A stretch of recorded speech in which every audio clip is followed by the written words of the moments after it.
वालों, आप सबू को मेरा प्रणाम है। और मैं हूँ ससैमान नोटियाल फ्रॉम रुद्रप्रयाग।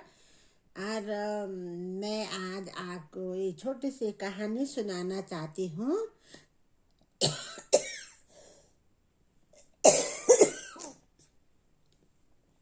मेरे ब्लॉग में आप सबका स्वागत है। तो प्लीज़ आप सुनिए। मेरी कहानी है कि एक ऋषि थे, एक ऋषि महाराज थे और ऋषि के विद्यार्थी भी थे। वो बहुत तपस्वी थे, त्रिकालदर्शी थे। तो जब उनको सब पता था, कहते हैं हमारे हिंदू मैथोलॉजी में कि मनुष्य जो है कई लाख योनियों में उसकी आत्मा भटकती है और उसके बाद जो है उसको मनुष्य का जन्म मिलता है। अब सच्चाई कितनी है ये तो मुझे भी नहीं पता, आपको भी नहीं पता।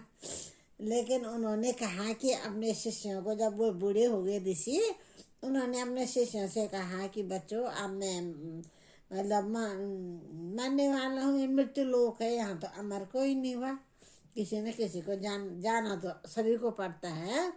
तो उन्होंने कहा कि बच्चों मुझे जाना है अब। तो उनके शिष्य जो हैं बहुत उदास हो गए। लेकिन ऋषि ने कहा बच्चों, ये तो उदास होने वाली बात नहीं है। आत्मा तो अजर अमर रहती है। ये शरीर ही हमारा जो है कभी किसी शरीर में जाती है, आत्मा तो कभी किसी शरीर में। तो गुरु ने कहा बच्चों, अब मुझे सब कुछ पता है कि इस मनुष्य योनि के बाद मैं जो हूँ सुअर योनि में, सुकर भी कहते हैं संस्कृत में, सुकर, सुकर मैंने सुअर ही होता है, कि मैं सुअर योनि में जाने वाला हूँ। और मैं इतना महान ऋषि, 2 टाइम नहाने वाला, 1 टाइम भोजन करने वाला, इतनी तपस्या करने वाला और दुनिया का सबसे पावन कार्य करता हूँ जो कि शिक्षण कार्य है। और मैं जब जन्म होने वाला सुअर में, तो मैं सुअर में कैसे जीऊँगा? मतलब सुअर कितने गंदगी में पड़े रहते हैं, गंदगी में खाते हैं, गंदगी में रहते हैं, मैं कैसे रह पाऊँगा मैं इतना महान ऋषि हो के? तो बच्चों, जब मेरा जन्म होगा तो इसी मोहल्ले में होगा, तो तुम मुझे मार देना। तो चेले कहते हैं गुरुजी, हम कैसे पहचानेंगे कि आप हैं? तो ऋषि महाराज ने कहा बच्चों, मेरे माथे पर एक मतलब वो होगा, तिलक जैसा व्हाइट तिलक होगा, तुम पहचान जाना। देखा होगा आप सबने, कहीं गायों पे भी रहते हैं ना, उसको क्या बोलते हैं, उनको पुंडी, पुंडी कुछ बोलते हैं, क्या बोलते हैं, पुंडी। हाँ, तो माथे पे होता तिलक, गाय का, भैंस का, बकरी का भी रहता है कभी कभी। तो वैसा ही जो है मेरा भी होगा। तुम मुझे पहचान जाना और मुझे मार देना। कुछ दिन पश्चात जो है ऋषि महाराज की मौत हो गई। चेले बहुत रोए।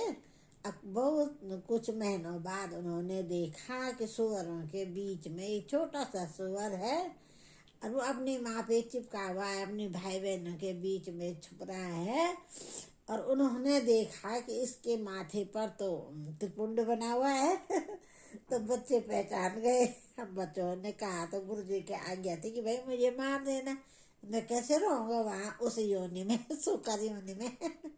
तो बच्चे गए वहाँ, डंडा डंडा तो लेके, भाला लेके, अब इसको मारना है। मैं गुरु जी की आज्ञा तो मारनी थी उन्होंने। तो जैसे उसके पीछे पड़े, तो अपने कभी मम्मी के अंदर छुप जाते, मम्मी के पीछे, कभी भाई बहन के बीच में। तो बच्चे जो है मार ही नहीं पाए।